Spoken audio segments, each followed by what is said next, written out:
Welcome in to the Dynasty Deal Show. I'm Ty at Ty Declare 44. I am joined by Scott at Charles Chill FFB and Shane at Shane Says FF on X. Happy New Year to the good people of DDFFB who are here live and those who are watching back. If you want to be here live, join the Trades and Chill tier. You'll have access to this show and other shows, emojis, everything in between. $3.99 a month US. It's about a toonie more if you're Canadian. Gentlemen, we got through our championship weekend. We're flying around the screen. We're playing musical chairs here. It's been a long 2025 slog. We're in 2026 now. Things don't change though. I have one rule on this show. If you hear this, maybe if you hear that, we're moving on to the next one. I just want to start saying, hey, guys, it's like I said, we went through a whole season here. I know y'all talked on Manic and Chill and reflected a bit on 2025, but as we're shifting gears into 2026 here, just what's on your mind? What are your priorities right now in your leagues aside from rolling things over to getting people paid? Shane, I just want to start with you. What are you doing right now? What's your priority when you're going through your leagues? You know me, I'm less big brain than Scott. I'm just kind of taking in what happened last year. I want to make sure I give myself a little distance before I start formulating new plans. Before I just go, all right, let me trade every wide receiver and quarterback I have for every running back, because that's what would have worked last year. Let me trade them for tight ends. I want to dig into why. That's already, my brain's already thinking there, just simple things. I want to look at the Trinity tracker, and I want to look at yards per route run for certain players. I just want to see where there's buy low opportunities, players that might have outperformed their Trinity, things like that might be sell opportunities. So I need the Trinity score to be updated on the site so I can start digging into it for real. But yeah, I mean, that's just where I'm at. Kind of just making sure I don't overreact to what's just happened. Although, if you would have done that last year in 2024, you actually would have been fine in 2025 because it was a continuation of what we saw. So, is it a downward trend? Is this a forever trend with quarterbacks? Are they just kind of, a couple guys and then a bunch of just random dudes? Is that what it is? I don't know. I'm just trying to, like I said, I'm just trying to not overreact before I start making any real decisions. Probably the right place to start. Give it a fresh set of eyes, see what we missed. See, it's again, we are moving at 100 miles an hour through the season, so definitely some things we missed, forgot, everything in between. So I agree. Yeah, trying to look at it unbiased, see what happens. Scott, what about you? What's on your mind? Your great dynasty mind this time of year?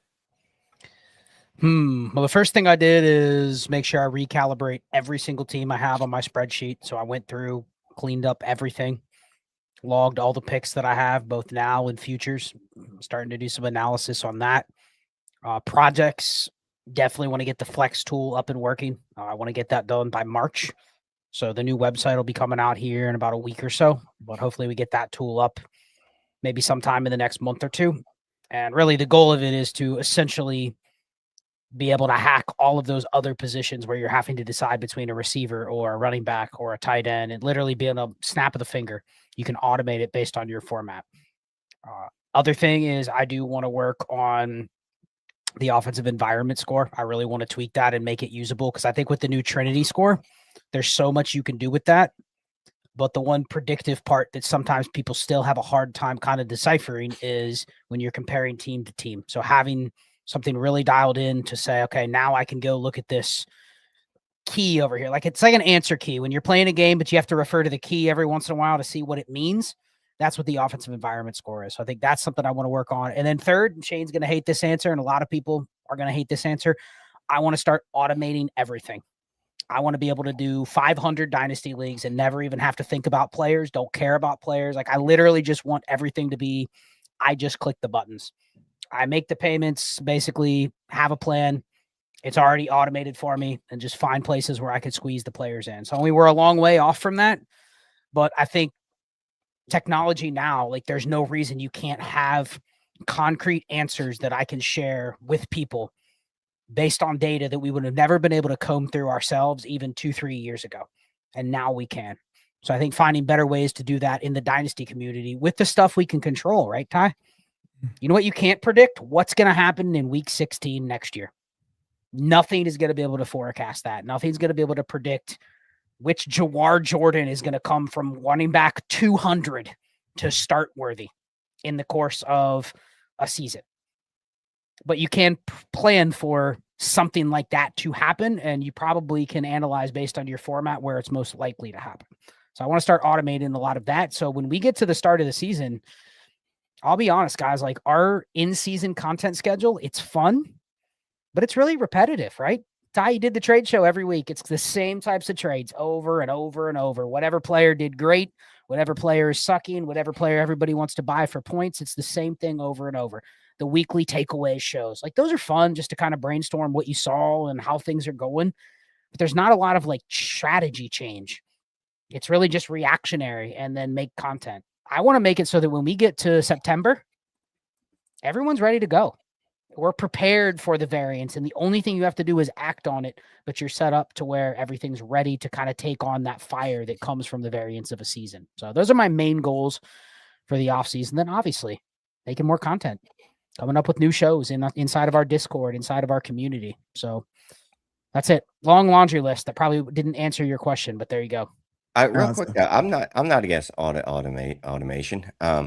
Not sure that's how you use that word. Probably not. Automating what you can. I used Gemini today to help me write bylaws, right? I said, here's some bylaws. Here's the settings. Here's a bylaws that someone shared with me. Here's some settings. Fucking put them together and make them, good for me. And then I go through it and I said, all right, well, change this and account for this. And then at the end of it, when I thought I was done, I said, all right, what didn't I cover? And it gives you, it tells you like 5 different things you didn't cover. I'm okay for using it. I use it for stats too. I use Summer Sports and I use Gemini. I'm like, for big stats, you know what I mean? That I can't just dig easily on my own. Not simple like, oh, what was points per game for Puka Nacua last year? Not that simple, you know what I mean? But like on a larger scale, can you tell me what the trend was for the top 10 wide receivers last year compared to 2024 points per game? Gemini will do that for you. Now, you do want to double check just to make sure, trust but verify. So every once in a while you spot check just to make sure that things are correct and you're not just believing what a robot tells you, because you don't want to drive into the ocean just because a robot said you want to make a right here. And you're like, all right, well, that's what the robot said, so I'm going to do it. Shane, I think I always wonder what's going to win, AI or Shaneisms. Like if you enter your prompt into AI, like, is it going to take one of your Shaneisms and just take it in a whole new direction? Like, are you going to create something beautiful? I am really curious to see, the relationship with Gemini as I go forward here. Ty, were you here for that idea that I was pitching in voice chat? I did. Did you hear that? I was. Someone start a new X account. You call it just Shaneisms. You can actually pull all prior digital content that's out there on YouTube, and it will scrape it. And you could just give it some parameters of what they're looking for. It tweets out one new Shaneism a day. And it gives a link to the original content. And it can be a video from 6 years ago. But it's just, a Shaneism a day. And that's all your feed is, Shane. Gemini. How about that? Wouldn't that be cool to see that, Shane? You wake up every morning, you see what is the Shaneism from today. And it's that word you mispronounced in 2019 on a Dynasty Trades HQ show. There you go. That's it. That's the account. And it could probably monetize. It might make, $20 a month or something like that. And you don't have to do any work. So just an idea.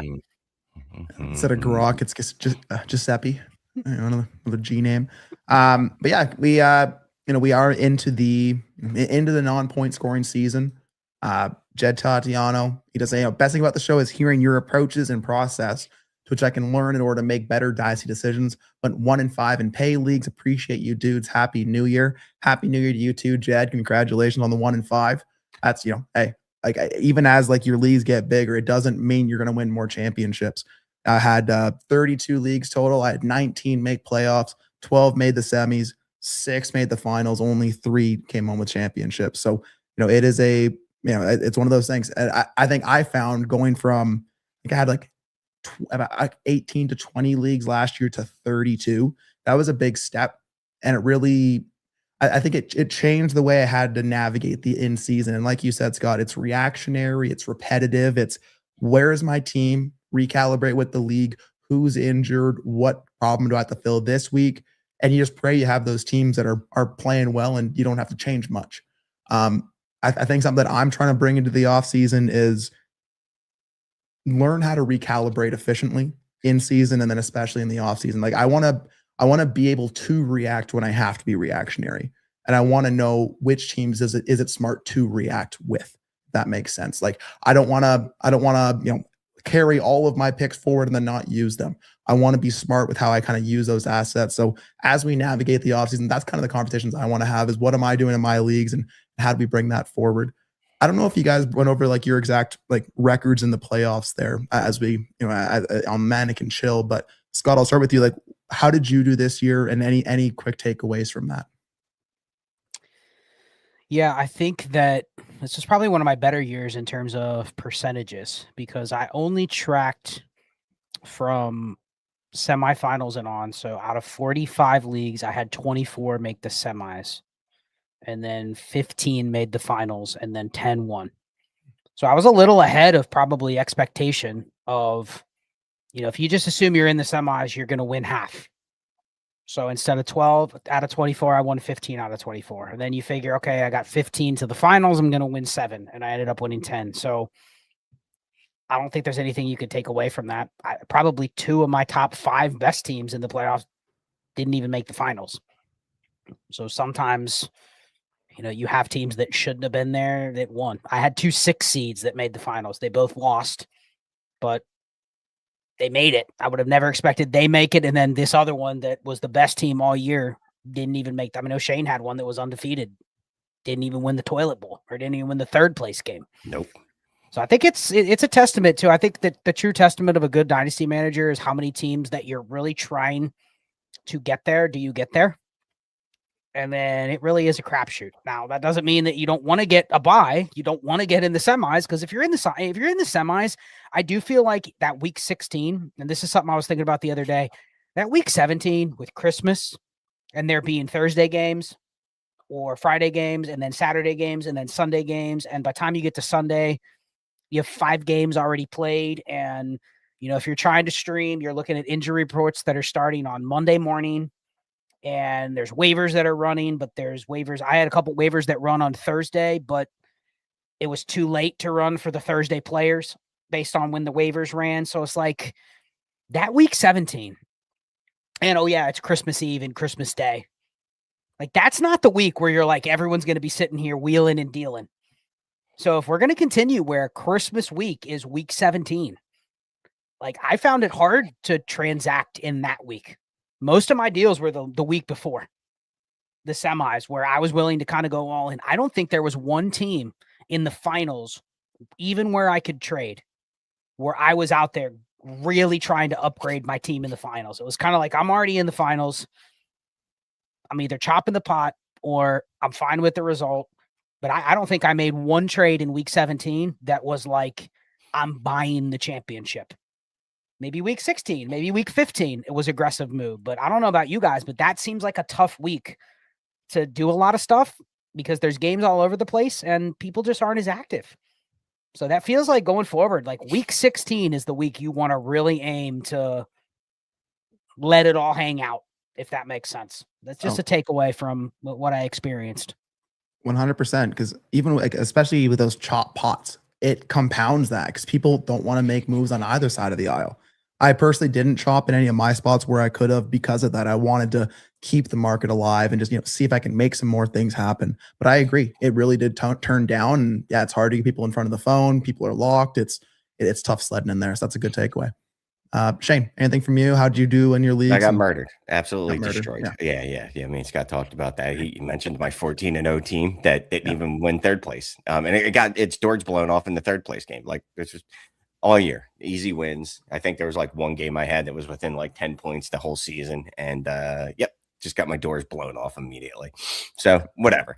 I split the pot and it worked out for me. I split the pot in 3 leagues and lost all 3 of them.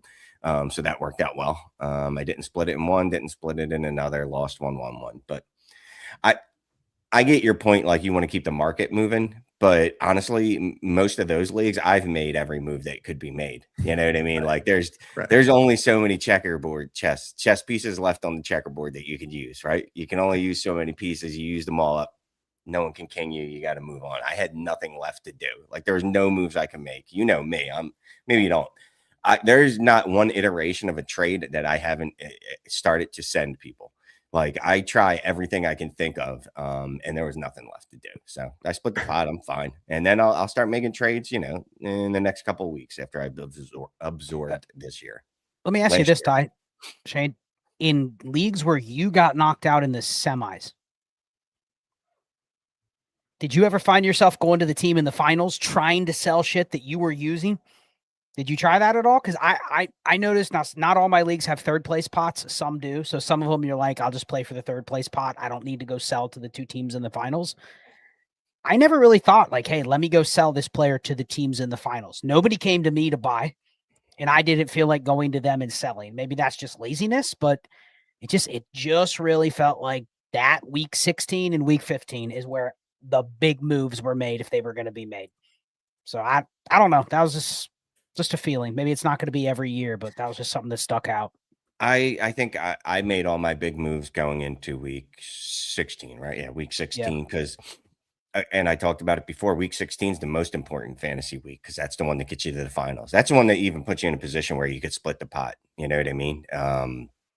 Because if you don't, then you're just playing for third place, and most time third place is like $50. You know what I mean? Maybe a buy-in or nothing. There's a lot of leagues where it's first and second, and that's it. So I made all my big moves, I think, going into week 16. Although I did trade for Christian McCaffrey and Mike Evans in the league. It ended up not mattering, even though Christian McCaffrey had a good game for week 17, but I still got my doors blown off. So, but most of my big moves were made in week 16. I did. I mean, like Shane, I had my two of my best teams get knocked out in the semis. My 28-0, like undefeated against the median as well, just knocked out in the semis by our guy Clay Gassner. So thanks, Clay. But yeah, I did sell, a lot of like backup quarterbacks. Like I sold the Phil Rivers for a third. I sold the Josh Johnson for a third. Like it was easy to kind of find those transactions, especially those teams that are riding Mahomes. Just, as we went through the season, all those quarterback starts. I did find some of those deals. One interesting one, I have the Barry Triple Crown League put on our guy, Dynasty Barry.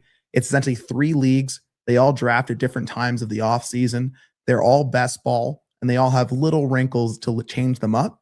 And at the end of the year, there's a 17-week total point scoring race, which is the biggest payout across all 3 leagues. Last year, I won it by about 2 points over our guy, Eric Vanek. This year, it was me and Eric competing for second place. And I had to ask myself in some of these, do I stick with my dynasty principles because I'm out in some of these ones? Do I try to hoard points to go for this pot? And I had to split it because in one league, I was going for it for the championship, ended up winning that championship. And the other 2, I was out. And that's where I sold Cortland Sutton, a DeAndre Swift, a Rivers, like a couple of things just for picks for players. I think I even sold a Rashee Rice for Jonathan Taylor and Mike Evans on the competing squad as well. So I tried to play both sides of the aisle. And I did ask myself, like this time, week 17, like, am I sticking to my dynasty principles? Am I pushing in? And you kind of got to do that math for yourself. But I don't think I think it's slower, but there always is, something you can do. It's easier, when the pot's not chopped. But Jed, appreciate you. Hope you have even more leagues and even more better. Good luck next year. Let's move on to our guy Vapad. What's up, Vapad? Going to be the Vapad deal show here for probably the next 45 minutes. So strap in, everybody. First one, so he brings up 12 team start 10, best ball, super flex. It's a 6-2 passing league, graduated PPR. The best way to describe that is if you're tired of running backs who catch a ball behind the line of scrimmage and wide receivers who catch a ball 40 yards down the field getting the same amount of points for the catch, this PPR affects that. So, as you catch it more down the field, you get more points for the reception. It's also a 0.75 tight end premium, 35-man roster. It was a tanker last season. Sent Laporta to get Kyler, Fant, and a 2027 fourth. So Shane, on the surface here, Kyler, Fant, and a fourth for Laporta in this 12x10 best ball 0.75 tight end premium league. I'm fine with that. I mean, 0.75 tight end premium. I don't think Kyler really holds any cachet. I don't think we care about Fant. I know Fant was one of those guys that we said probably could be someone you just throw in your tight end spot. It might be useful. That wasn't true for, pretty much every game last year, except maybe one. A fourth I could care less about. Oh, wait, I'm sorry. He's getting Kyler Fant in 27 fourth. No, I don't like that. No, I don't want to do that. And I like Kyler. Let me think on this. Is Laporta that big of a deal on a 0.75 tight end premium? Yes, I'm gonna go with yes. I wouldn't make this deal. Sorry, I had to think about it some more. No, I'm gonna hold on to Laporta. I like Kyler, but I think I could get him cheaper than this, or at least I should be able to get it cheaper than this. Fant for 27 fourth don't really move the needle at all for me. Like they hold no weight in this trade whatsoever. Scott, you want to? It looks like you have something on your mind there. Yeah, I mean, I see Shane's point. The best asset's probably Laporta, but I'd actually go the other side. And here's the reason. It's a start 10. It's a 6-2. It is best ball. So there's all those components into it. I do value Kyler a little more in this format because I never have to start him. If he starts, it's part of my quarterback stable. So when you're talking like QB3s, QB4s, QB5s, I value those higher in best ball because you need at least 3 bodies. And if we've learned anything from the last couple of years, the good news is you don't need 4 bodies or 5 bodies because there's usually one available all the time somewhere for a third on waivers, whatever it might be. There's typically like you can kind of wild card a quarterback spot and tend to patchwork it together if you're aggressive enough to go get them when they're starting weekly. Here's why I would take this side though. It's start 10 35-man rosters. Like I have a league that's not quite 35-man rosters, Ty, but I don't need Sam Laporta. I can roster Cade Stover, Mitchell Evans, Noah Fant. I can match Sam Laporta with 8 bodies. Now, if this was a 25-man roster league, I would take the Laporta side. 35-man, like tight end is the position where I can go to waivers and it's like, oh, Elijah Higgins, oh, Austin Hooper. You have to roster somebody here. So if you have the right build where it's like, I'm allocating legitimately 10 tight end spots just to try to fill one starter. And the good thing is in a 0.75, if 3 of those guys hit in a week, you probably have a more viable flex than even some of the receivers that you have. So it depends on your construction. Now you can't also roster 15 receivers and 10 tight ends and say, okay, I'm locked and loaded everywhere else. Like you do have to kind of make those numbers work, but I could see it here where you might not like Fant, but he is rosterable in a 35-man roster. A fourth probably can buy you a rosterable player in a 35-man roster. So I'm okay with the Kyler side, actually, because I actually value the 3-for-1 here. But if you cut those roster spots by 5, by 8, I would agree with Shane. Yeah. You got to make the. Oh, go ahead, Shane. No, I was just going to say lots of players are rosterable, but you would never start them. Like, so what's the purpose of having them? Oh, but it's best ball. Like I'm Scott. Oh, it's best ball. Okay, never mind. So okay. like I look at my 10 tight ends. No, you got and my 10 receivers, all they have to do is fill my tight end, my 3 receivers, and my 2 flexes every week. All right, real quick. And I have to carry 35 players, right? So like there's diminishing returns on those other players, but Fant does fit in probably that 35 group. Let's just look at Fant. He had 1 game, 12 points, another 14, another 10, and that was it. Stop right there. Yeah. 12, 14, and 10 in a 0.75. That's so probably 3 times potentially in my lineup. He gave you 3 starts. Okay. I mean, the rest of the time he was absolute trash. That's fine. Like absolute garbage. He gave you some 0-point weeks, which is impressive. Anyway. Yeah. You would have to make this kind of deal in a 35 bench best ball league a ton of times to get to the point where it's diminishing returns. Like I do like getting the 2-for-1 call it a 3-for-1 with the 4th. I am curious, Scott, if the roster changes anything and forces anything for you. So Kyler and backups, we got Cans at running back, JSN, Mooney, Tyreek, Golden, and darts. We got Bowers, Fant, and darts. 102, 112, 29, 210, 302, 308, an orphan third, some fourths, 327 first, 327 seconds, thirds and fourths and 28s as well. So it's a pretty, it's a torn down team trying to start to add some pieces to it, build this thing out. So the team's bad. It doesn't have any quarterbacks, so I don't hate buying Kyler for an excess tight end. And then you have Bowers. Like you expect the expected points on Bowers over a 17-week season is he's hitting my tight end spot like 12 times. Even if I have 10 Noah Fants, the odds that they hit my lineup more than 4 or 5 times over Bowers is very low. So Fant almost doesn't count, but like this team does need more players. I'm sure this is a fun team to go siphon through the waiver wire every single week because everything you add is better than what you have right now. Like literally when he says darts, there's probably just a laundry list of what our best ball waivers looked like all year. But you do need to start converting some of this capital. I mean, my goodness, what are we looking at here? Like 20, 25 draft picks? Like at some point you do have to start building out some players. So I don't hate this, even more contextual there, because you cannot win without a quarterback room. Doesn't need to be studs, but you cannot win by streaming 4 quarterbacks. Like you have to start with some sort of foundation. This is just a bet that Kyler gets back to being a foundation-ish quarterback. And Vapad's a Lions fan. I'm a little worried about what I've read about the Laporta back injury. Like I'm not sure he comes back to being anything better than just he's Mark Andrews. He's David Njoku. You know, like that's like at best of what I think he comes back to. So I have no problem shipping that off for a quarterback. And yeah, waivers is probably fun. This is the dream league to just get to run waivers every week. Everything you find is like digging for gold in your backyard. You know what I mean? If you find like one little lottery, you ever like clean out your room or your basement as a kid and it's like you find something that you forgot about? You're like, hell yeah, that's like awesome. That's like what waivers is in this league. Like every gem you hit on, every Xavier Smith that has a good game, you're like, that feels good. I have that going forward. So, Yep, 100%. I was curious if the back injury gave anyone pause. I mean, back surgery, it's a crapshoot at best, it seems. So I was curious there. I'm also curious if there was a better deal for Laporte. Right. I don't know, right? But there was a better deal. But I have really no problem with everything in context. It's probably, it's actually probably not a buy low opportunity, not a bad buy low opportunity on Kyler Murray, right? I like Kyler Murray, but I have Kyler Murray fatigue from him sitting on my bench in 9 leagues or whatever it was last year, right? So I'm obviously a little down on him. Guess what? I'm one of his biggest supporters. If I'm a little down on him, the rest of the community thinks he's absolute trash. So you probably might have been able to even spend less than Laporta to get him, but that's, Vapad knows his league. Vapad says waivers is great.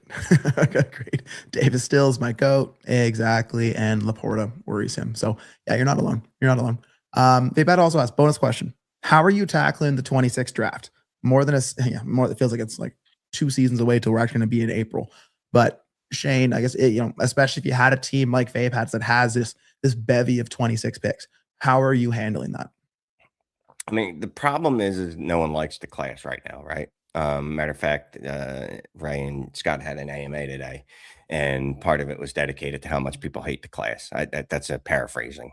You know what I mean? Like if you just ran it through Chat GPT, not Gemini, because Gemini's good, but if you ran it through like a garbage AI and we're like, hey, give me a brief synopsis, and it gave you the wrong one, it'd be that there was more to it than that. But the common theme in the chat messages was that people hate the class. People do not like the class. And then there was people like me going, guys, we do this all the time. We do this not every year, but a lot of years we go, this class sucks. And it might actually suck.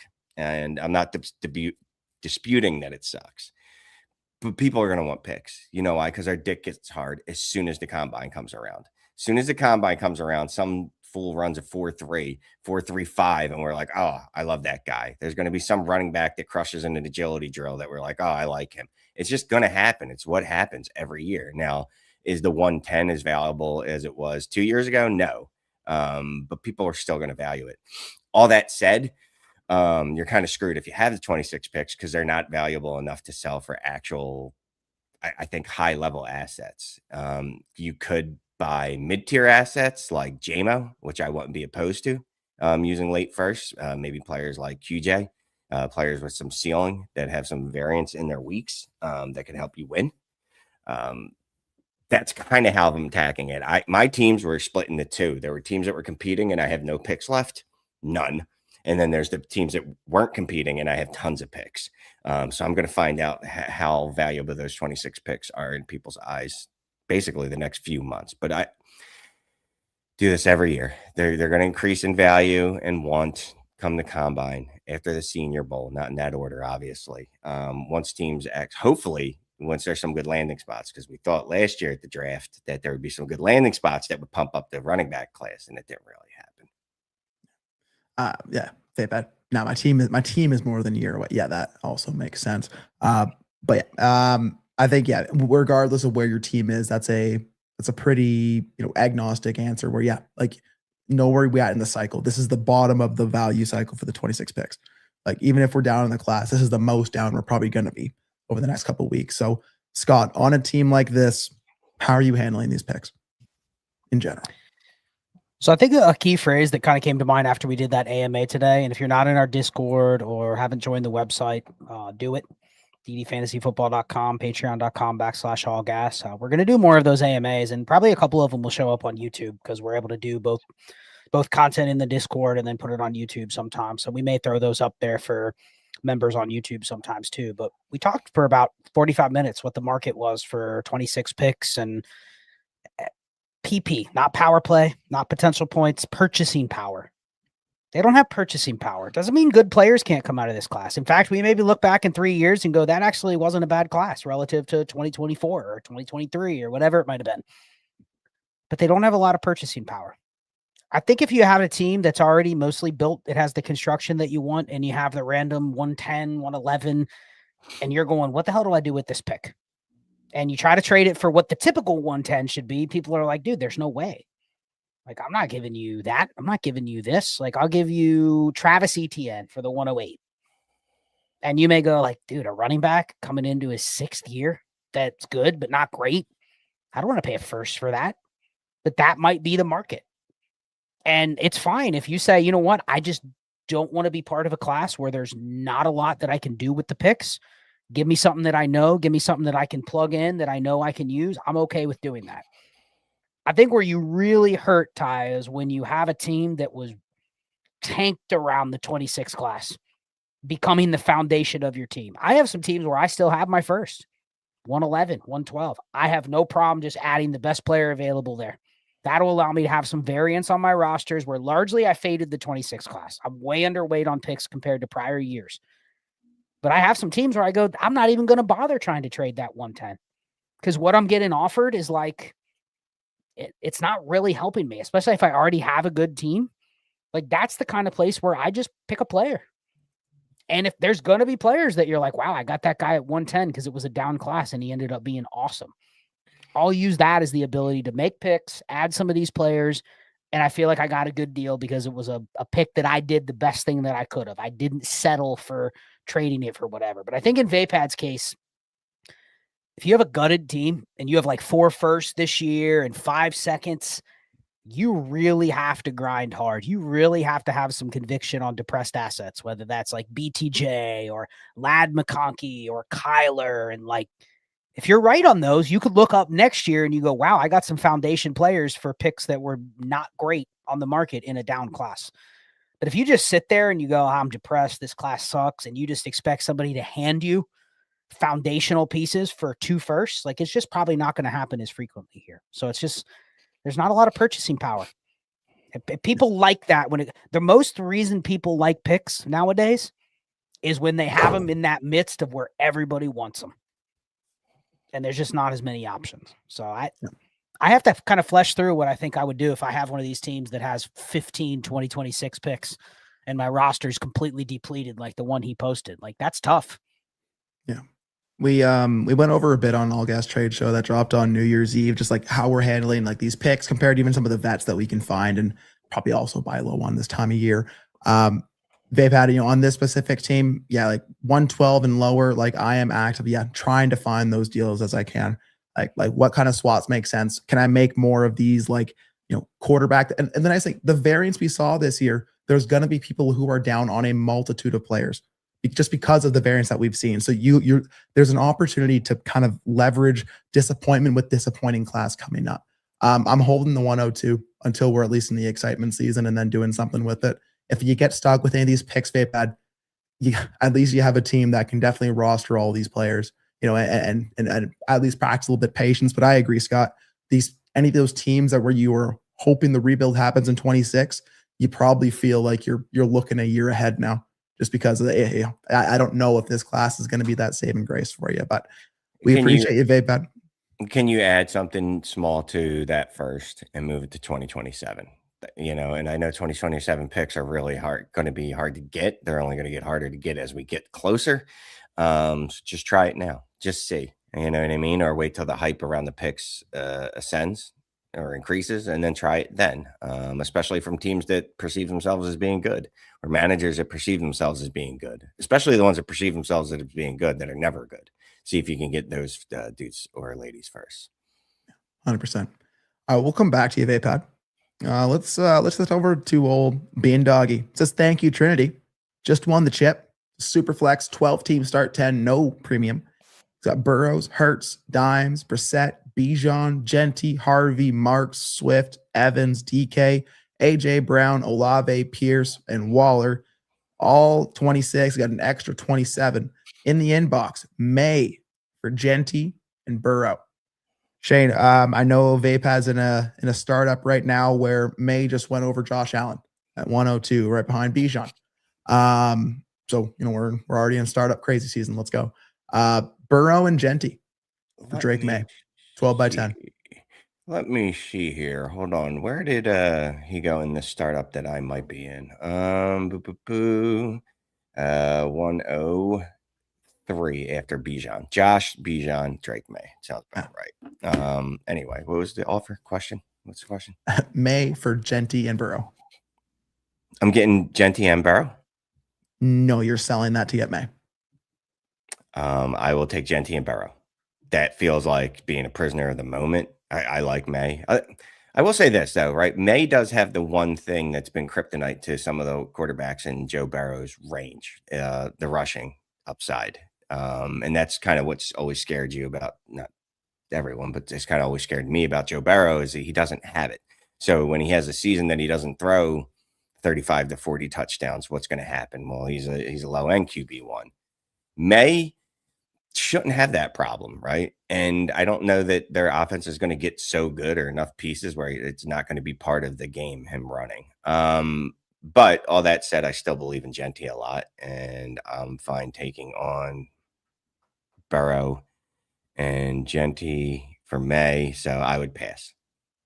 Yeah, I like May over Burrow, but not by a Genty. I'll tell you that for free. Scott, if you're in a startup, that's 102, 103 for 112 and 205. Let's call it. That's a process deal you're taking every single time.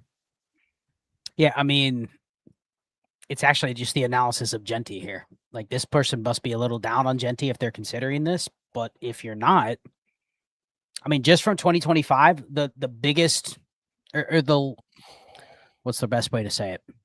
The least biggest advantage from like position to position was quarterback ones over quarterback twos.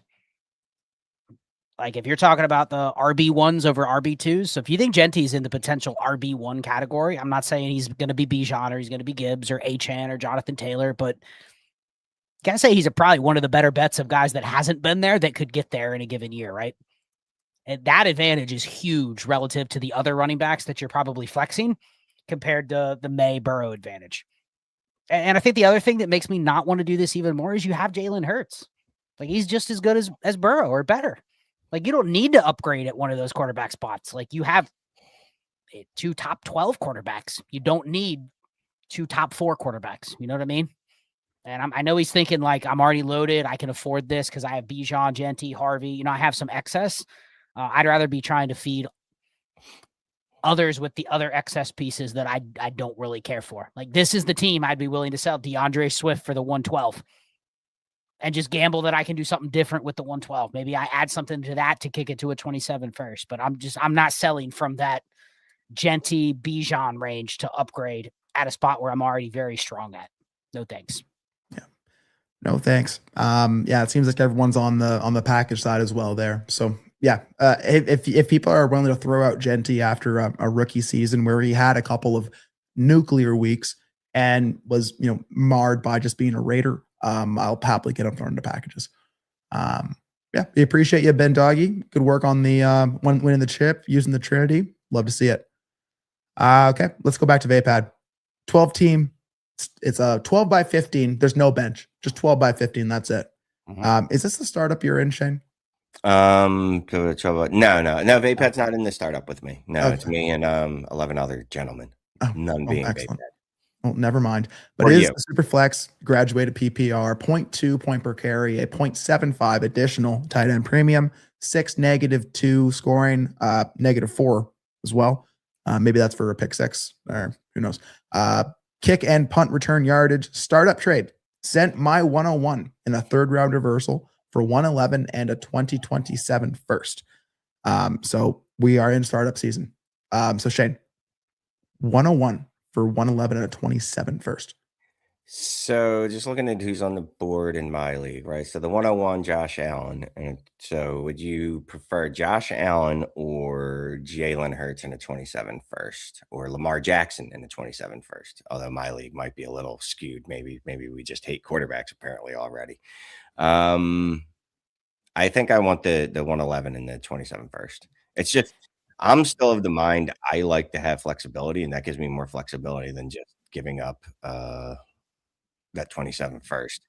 I do like that you didn't give up any like seconds or third round picks like this year, you know what I mean? Like your second or your third or your fourth rounder even. I do like that, but I prefer the 111 and the 27 first. Yeah. 12 by 15 makes it interesting, right? Because depth matters, but to an extent, only 15 players. Yeah, right? because you can only no bench, right? Right. And it's probably going to be the studs that win weeks, across multiple teams here. So I can understand it from kind of both sides. I don't know about you, Scott. Like especially if I'm trying up to 101 to get a quarterback, I'm just as happy taking Jaden Daniels, Jalen Hurts, Joe Burrow, whoever's down there at 111 and just bank that 27 first and just bet on variance next season. I don't know. Like if you're trapped to 101, you got to do that with the plan, right? Yeah. And I think maybe I'm overstepping here, but I think we're maybe missing some context too, because like I can just look at the scoring 0.75 premium, 0.2 point per carry. Like the dominating flex players are running backs, tight ends. So I can only start however many receivers there is. So whatever the flexes are, I'm guessing it's start 3 and what are you looking at here? 6 flexes. If you're talking start 15. And I believe, and he can correct me if I'm wrong, I believe this format, you're only allowed to have 2 quarterbacks per team. Yes. So basically, quarterback 23 and 24 are free. They're in the last picks for me. Nobody can get them. I don't even have to take one. So, like, you're either getting the quarterback advantage or it's a game of chicken. Like, why would you pick one until the end? Because the team that already has 2 cannot take a third. Even a round 15 Dak Prescott, they cannot take them. Oh, start 4 running back. Okay, so, right. Dude, start 4 running back. With this premium and the point per carry, like all I would draft would be I would fill every one of my running back and tight end spots in my flexes with those 2 positions. And then I'm literally like just adding quarterbacks at the end. And, he did get a receiver, so that's good. Like you don't want to have complete zeros at receiver. He has 2 receivers actually. But yeah, I mean, that's a big component here. Only 15 players per team and nobody can have more than 2 quarterbacks. So if 4 people punt quarterback, it's game of chicken at the end. Hey, quarterback 17 is still just sitting there. No one wants them because no one else can hoard them. So I think that's a huge component. That makes me want to trade out of the first couple picks because I know they're taking quarterbacks. You know what I mean? Like it's not even that I don't get Trevor Lawrence or Dak or whoever the hell falls to quarterback 12, 13, 14. I get them even cheaper here because the person that took Josh Allen isn't going to take another one. Ever. They should just wait till the very last pick and they'll have quarterback 24 and they already have Josh Allen. So why would they need a second one? So yeah, I'm doing this trade all day. And do you even value seconds and thirds and fourths in the future with no bench? So like if I can get another first, that's an even more valuable piece here. Hell, can you just trade one of your startup picks for a future first and then just pick someone off waivers? The level of waivers is going to be really high relative to normal leagues, right? Like you still get a start 15 level player on waivers. So I'm doing that. And yeah, if my intel's correct, yeah. So Bijan went 101, then May, then Josh Allen. So we spent this trade up to get Bijan. So like you said, that's the dominant. That's the one that's going to move some mountains. You're in the league, Ty? No, I've picked up context clues across multiple Discord messages. So I think I put the pieces together. But Vapad says his draft so far has been that 27 first, JT, 101, Harvey, ETN, Ladd, Olave, Pitts, and Kincaid. So it's filling out pretty nice. I'm assuming it's going to be, we're going to see some running backs, some quarterbacks, and all that to follow. But looks like the start of a VPAD team, if you ask me. Cool. Anything else? Just seeing that team, Shane, or anything else in this league? No. Shane, you want to join a league where you can only have 2 quarterbacks and there's no bench? 2 quarterbacks. I mean, I'm fine with that. I don't like no bench. I don't know. It just feels gimmicky to me. I don't know. Just certain things feel gimmicky to me. How annoyed would you be during the season when you have no bench, but you have 3 injuries? Yeah. I mean, that would show I'm immediately cutting 3 starters. You're cutting, losing. But here's the thing. You have to figure the guy on waivers is also, like, when you get into that range where you're talking like the 14th player on your roster and the 19th player on your roster, they're basically the same thing, right? So, like, unless the player goes on IR, I don't really even care about those last 4 or 5 picks of the startup, because they're probably guys during the year where I'm going to have to cut if they're missing 3 games. I'm cutting Jordan Addison to pick up, Wan'Dale Robinson. I will say that it does. You know what I mean? It does put your feet to the fire to those guys that, like, why is Christian Kirk on my goddamn roster? Like, I'm never starting Christian Kirk. Mm-hmm. There's no situation I'm ever starting Christian Kirk, but I won't cut him for no legitimate reason. Yeah, and like, if he's on your team, he starts. He serves no purpose. So that is what some of those bench spots are. Some of our bench spots are literally just guys that it's like, well, he should be rostered, so I'm just going to roster him. I'd never start him under any circumstances, but he should be on a team, so I'm going to keep him. It's kind of like the no flex league, Ty. Like, do you think a league like this, it seems fun? It's fun to like strategize how you would build it. Do you think there's a lot of activity in this league during the season, though?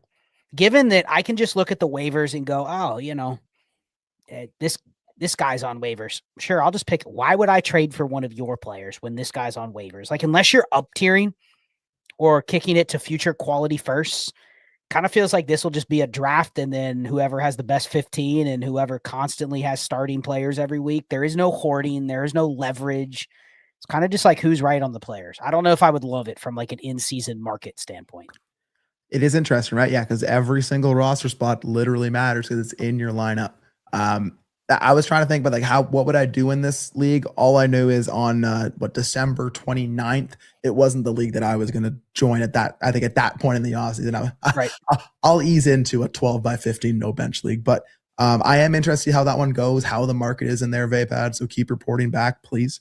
And guys, we're slowly but surely coming up on the hour here. We got trades trickling in. We got a lot of things to get to, so we'll hit as many as we can here. We'll stick with VPAD.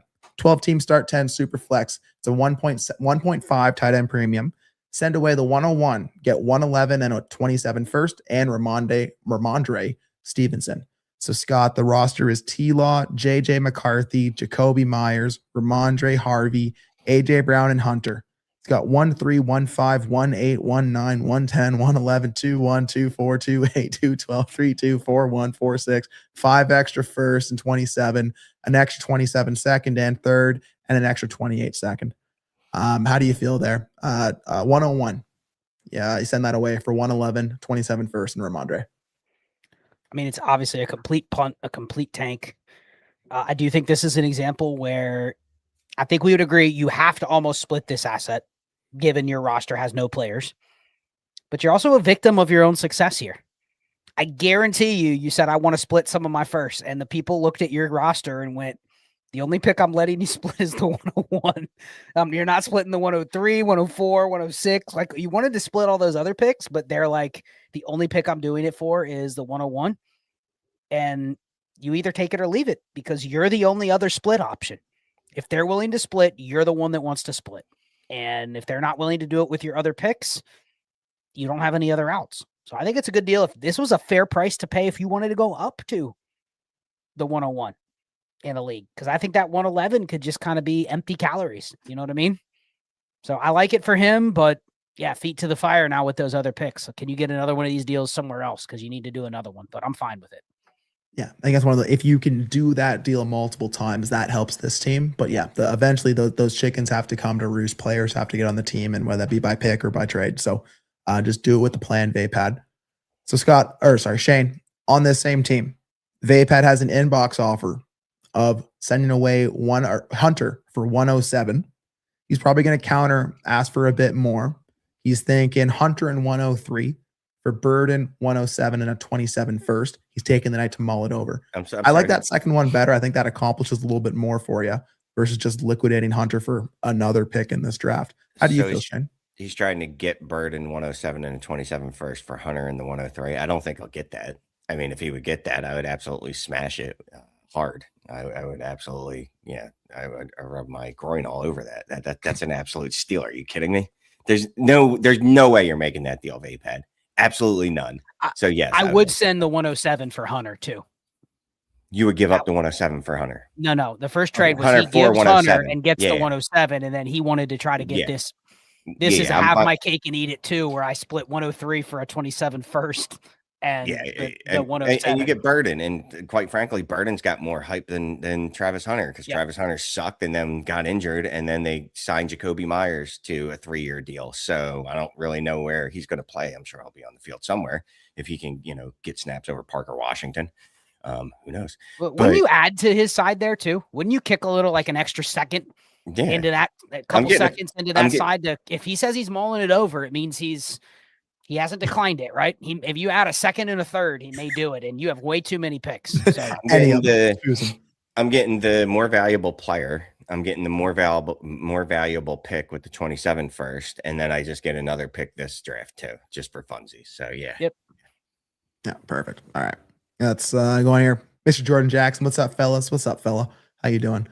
Vapad says, got our startup in the chat. Hopefully touch on it. That was the 12 by 15. So yeah, you got your wish there, Vapad. If it says I sold Achan and Genty, Achan for Genty and a first when I lost in the semis, and third place was nothing. Yep. So there we go. Another example of it. Okay. Diaz also said it seems like he didn't have the right 9 guys. You lost, and especially in semis when I felt like I was also facing those 9 guys. When I had those 9 guys and how all the math, it was a bit of a frustrating week 16, 17 for sure. Jeffrey Jacobs, what's up? 12 team, super flex, PPR, 1.0 tight end premium. It's a start 10. He just won the ship. Let's go. Sent 112. I'm assuming that's Elijah Eugene. Mitchell or Elijah Wilson. Eugene Wilson. Yeah, there we go. And LaQuint Allen. Good try, guys. Emmanuel Wilson. Manuel. Did I call him every Eugene? name starting with an E. Did I really call him Eugene? Elijah, Eugene. and Emmanuel. So Ezekiel Wilson, LaQuint Allen. We got Devontae Adams and Quentin Johnston. Wanting to get some wide receiver firepower. I was slim at the position all season. Okay, so 112 E Wilson and LaQuint got Devontae Adams and QJ. Yeah, I don't mind that for some wide receiver firepower there, Scott. But what do you think here? 112 and the 2 running backs. This is an example of that premise I was talking about earlier. You're adjusting down what the 112 is. It's not your historical 112, and you're getting 2 usable receivers. I like both their environments. You said you were thin, so it probably fits your build. Like if you're rolling with these kind of guys weekly or monthly or yearly, perfect trade. You're probably looking for this type of deal anyway during the season. I don't want to send a first, but hey, it's the 112. It's the 112. I'm totally fine with this. You adjusted to the market, and guess what? You don't have to care about the class in this league anymore. Yeah. Perfect. Nope. Love that one. Yeah, keep doing that.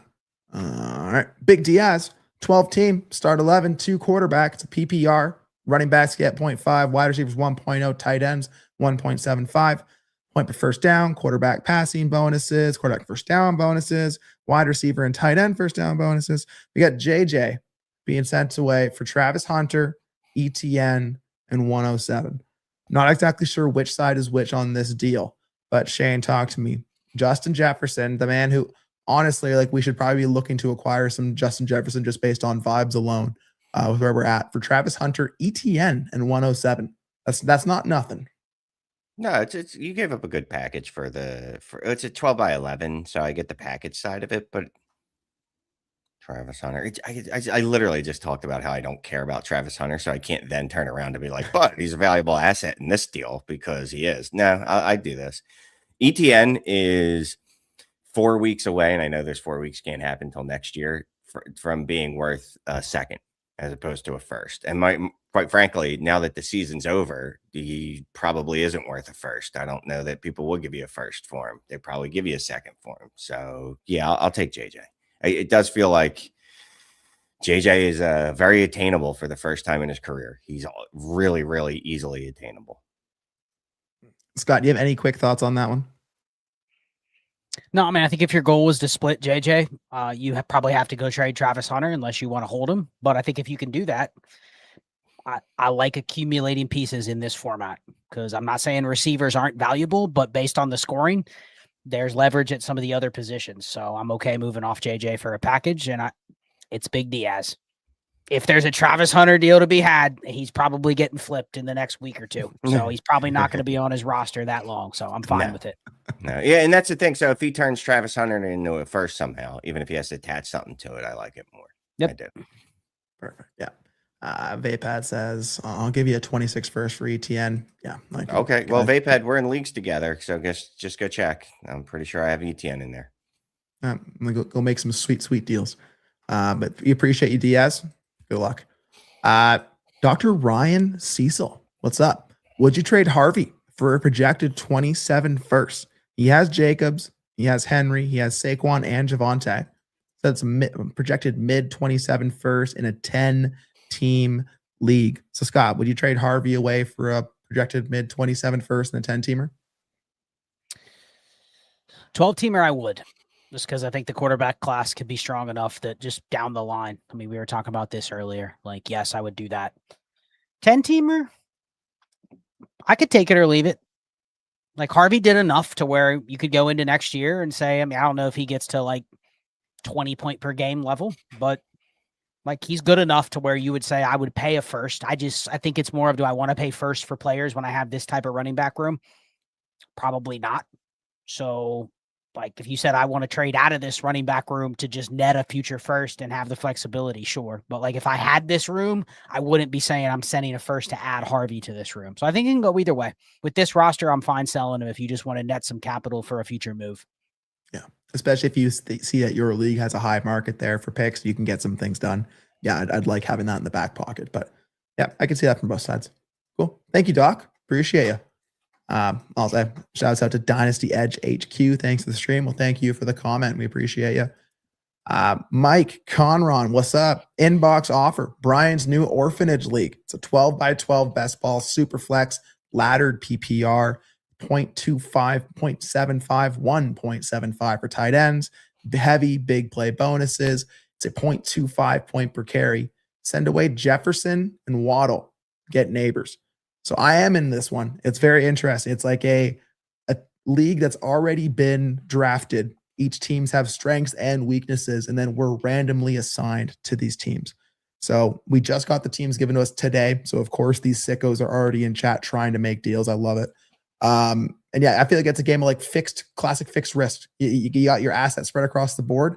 Now what do you do with them? So I love this idea. And Shane, Mike here is asking Jefferson and Waddle to get neighbors, a 12 by 12 best ball. How are you feeling there? There's a comma. Is there more to neighbors? Disregard the second part of that one. Okay. The deal is give Jefferson, Waddle, get neighbors, Ferg, and a third. Oh, and what was the tight end premium? 1.75 on top of yeah. Big play bonuses. That favors Jalen Waddle when he's on the field, right? Yeah, I'll take neighbors. I'll take the neighbors and Ferg side. Neighbors, I like the third. Yeah, I like Ferg over Waddle on this, and neighbors. I'll just assume he's going to come back fine, and if he does, he's right back in the same tier. He's a guy that we talk about dynasty value as being a thing that's not a thing a lot. He's still the 8th overall asset in fantasy football. That's pretty impressive for not playing for the last 12 weeks to a devastating injury. Like he lost almost no value. So yeah, I'll go ahead and grab neighbors here. Yeah. So Scott, the team is the wide receiver avalanche. He has JJ, Collins, JSN, AJ Brown, Waddle, Tet, Pittman, Pierce, Pearsall, Moore. Other best asset is Andrews in the 102. If you're plopped here with this wide receiver room, is that the kind of deal you're trying to make? Jefferson and Waddle, I think neighbors Ferg. The Jefferson versus neighbors debate, like you can kind of go either way on that. I'd probably go neighbors, but I think if you wanted to go the equal route, that's fine. The key here is you have an excess of receivers, and in this format, like Ferg and Waddle are the same thing, and you need the tight end, and you're getting the third. So I think this is you didn't give up any leverage here. In fact, you probably gave a little extra, but that's only on paper with Waddle to Ferg. Like the extrinsic value you gained by now having another player that's not a receiver here and another flexible piece at a third. Yeah, I'm taking your side all day. It's a good trade. Perfect. Hey, Scott, do you feel like there's a higher number of orphans this year? Not really. But it's only been a couple days since the season ended, so you never know. I mean, I haven't seen a lot in my leagues. I've seen maybe one person a league say I'm not coming back, but like I think that's pretty normal. Yeah, one rule I'm going to put out there this year is, and this might be controversial in the dynasty space, but if you commish a league or you're in a league and more than a quarter to a third of the league quit, like you kind of have to reassess who's running the league, how it's being run, who's going to replace those teams. Is the dispersal pool good enough to handle them? Like you don't want it to get to a point where 4 people quit, 5 people quit in a 12-team league. Like what's the point of continuing the league? But yeah, just something to think about. Like make that rule. If I'm a commish and 4 people quit, I continue the league unless I really can fill it. And I typically have a better luck filling than a lot of people just because we have a huge community. But like, don't force something when no one's really helping you out. I know the commission's responsibility to do it, but if half the league bails and people are just like, I have too many leagues, then not every single league has to continue on and on and on. I'm not saying cancel them, but something to save yourself some stress. This should still be fun. All right. And if you're everybody's leaving, they don't like each other or they don't like you. So just end it. Move on with your life. There's no reason to be with people you don't want to be with. Well, we could talk about that in the future too. Like maybe next week we could talk about what happens when a commissioner kind of bails out of a league, because we've all had that happen. Mm-hmm. And then you go, oh, I hate this league is folding. That's shitty that the commissioner's ending it. And then commish says, hey, anybody want to step up and commish? Nobody. Crickets. So if you're not going to step up and you're not, well, even if it's just like a co-commish, you know what I mean? Mm-hmm. Like 2 people step up to save the league. If no one's going to do it, then it happens. So if you're seeing that's a trend, make sure your bylaws have, if 2 or more people leave, that you can do a dispersal draft. You know, like shake it up, make it fun, reset everything to keep people engaged. All right, Shane, we're going to end it off here with tailor-made 3-2-3-5, 12 teams start 10, Superflex PPR, and a 0.5 tight end premium. You got May, Burrow, and Shuck, Hampton, Scattaboo, Judkins, Neighbors, London, T-Mac, Hunter, Burden, and Mike Wilson. We got Gadsden, 104, 327 first. Trade Burrow, Judkins, and Tet for JSN and Barkley. There should be a comma. Tet and Judkins for JSN would probably be fair, to be quite honest with you. Judkins is probably one of the more overrated players there is out there. It's crazy. I loved him coming out too, but overrated. Barkley for Burrow. I don't know that that's enough for Burrow, to be quite honest with you. I do like the idea of moving Burrow because that's the first thing. I didn't read through the whole question until you did. But like looking at May, Burrow, Shuck, I go, all right, how do I move Burrow, right? That's the one guy I'm like, can I move him? Mm-hmm. I don't know. I don't like this. I think you're using too many assets in one deal to get back a package that I'm not sure equals it. So I would pass. I will pass. Yes, I will hold on. I'll hold on to Burrow, Judkins, and Tet and try to do something else. Can I just trade Judkins and Tet for JSN and a little something? No. Yeah, because I'm not sure if it actually makes your team better. You know, like I maybe the quarterback market here is really depressed, but I don't know if this is the best deal you can get for this collection of assets. Yeah, I get trying to get up to JSN, thinking let me get off sideways like Judkins, get into Barkley. Like, okay, I don't know if that's worth giving up the Burrow asset to do though. I don't know, Scott. Do you see any other creative ways maybe to get this one done? Well, there's 2 things missing here. We don't know the other players on the team. We don't know how many roster spots there are. But when I see this, my very high level analysis is I'm completely fine with a Burrow, Shuck, May quarterback room. And guess what? I don't need to roster any others. What's my weakness? Maybe it's running back. Maybe it's a second tight end. I can use my bench spots on that and preserve. I mean, this is a beautifully constructed roster. You have the 104. You have 327 first. I don't know if you have any other picks, but you don't have a lot of waste. And I think by trading Burrow, basically you're trading Burrow for Barkley. But even if you're getting just as much production out of Barkley, which it's not like Barkley's coming off a great year and you project he's going to get even better going forward, I think you have much more potential to run into a pitfall if you do this trade, even if it looks fair on paper. I don't think it makes your team better. It probably doesn't push your roster construction forward. Like if I said this is an orphan you can have, Ty, you'd take this team in a snap, right? Everything's beautifully constructed how you'd want it. You don't have a problem at quarterback. You have assets. You have some players you'd probably want to move off of, but like I would take this team in a second and kind of just sit on it and wait for the market to develop. I don't need to force this deal today. I agree with that. But we'll leave it there. Put the pin in it. A little over an hour for the people today. Merry championship week to all who got some. We'll crack some beers in VC later on for those who didn't. Thanks to those who showed up tonight: Jed Tatiano, Vapad, Bean Doggy, Mr. Jordan Jackson, Diaz, Jeffrey Jacobs, Dr. Ryan Cecil, Dynasty Edge HQ, Mike Conron, Taylor Made. We appreciate y'all. We'll catch you in the next one. We are the Dynasty Deal Show, and we're out of this thing. Peace.